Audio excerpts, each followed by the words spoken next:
Hey, Coach Matt Mangum, Hudson River Blue. Hi, Matt. Of course, 3-1 lead for you guys, and second half kind of flips away from you. Talk about the defensive switch off, some mistakes at the back line as well. Just talk about that second half.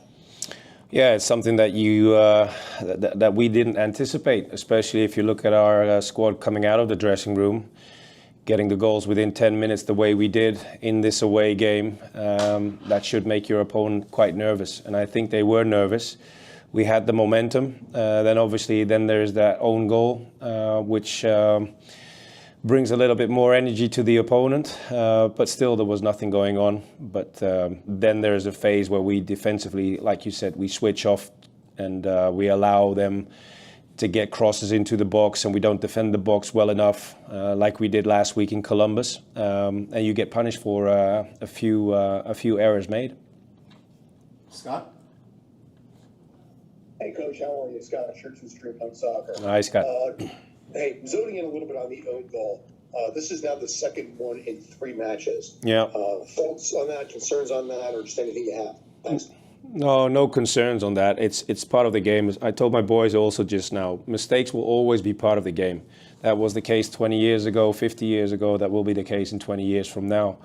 However, this wasn't a moment where they get back the second goal and try to get the momentum back into the game on their side. And I thought we didn't respond well enough after we conceded the second goal.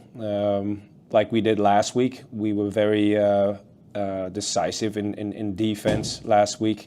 And that was off in the final part of this game. And that's why you concede a few unnecessary goals today. Scott, you have another one? All right, we'll jump to Michael Lewis. Hey, Pascal. Michael Lewis from Front Row Soccer. I was just wondering, what is the mood in the locker room after a loss like this?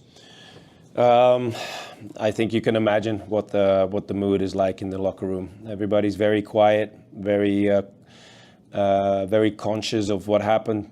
You score 3 good goals in an away game, a tough opponent to play in this stadium, and the way we played big phases of this match was a big compliment to the guys. But then again, a strong side like Atlanta will try to get back into the game, and unfortunately today we gave them those opportunities to get back into the game. If you look at 3 out of the 4 goals are made by us, I would say.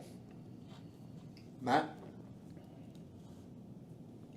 Just kind of looking at the positive side of things, Hannes Wolf obviously with the brace, Alonso Martinez, great penalty for him. What can you say about their both performances, and Martinez as he kind of has another quest for the MLS Golden Boot this year? Yeah, that's something always an individual aspect that people mention, of course, if guys do well and score goals like Alonso does at the moment. But it's a big compliment to the rest of the team. We get him in those positions, we provide him, he makes the good moves. Of course, he gets some good situations in the box going. So it says a lot about the team and the team spirit. We allow each other to score the goals, and everybody's very happy when we score a goal. But being the number 9 of the squad is obviously a situation that Alonso realizes, and he wants to live up to that expectation.